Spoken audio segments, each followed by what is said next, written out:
We sat down with Steve-O to find out how a stuntman turns into a mirror ball trophy wannabe. I think a lot of Jackass fans have no idea that I was even on Dancing with the Stars.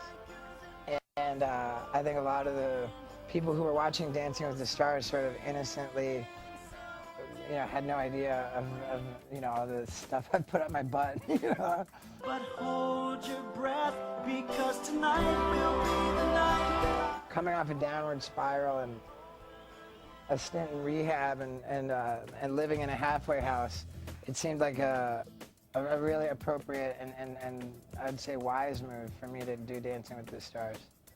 And it was a horribly uncomfortable experience. And I remember laying in bed at my halfway house the night before the very first show and just having a panic attack. I was looking up at this, I can't do it, ah! Yeah, and then I just took it all so seriously, and it was very uncomfortable.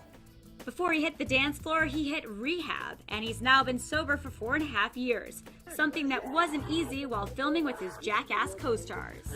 When we filmed the third movie, as soon as we wrapped for the day, the guys would generally go to a bar, and I would just not go, And I remember I was kind of on my pity pot a little bit. I'd be sitting in the hotel room thinking, oh, I'm missing out on the camaraderie of going to the bar after a day's work. Sort of feeling sorry for myself, and but only quickly, because I realized if I go to the bar and pick up a drink, there is no day of work. And he's still as crazy and funny as ever. These days, Steve-O is touring the country doing the unexpected stand-up comedy. I want people to leave thinking that my comedy is better than they expected, which generally they do, because their expectations are so low. But I think people that leave thinking, man, his comedy was good. And also, they sort of think, man, that guy's really still nuts, I'm kind of out to prove that a little bit. Know what else is kind of nuts? He's been linked to George Clooney's ex, Elizabeth Canellis. Yeah, I think that it's best to sort of not have a lot of comments about my relationship status. So no George Clooney jokes in the stand-up?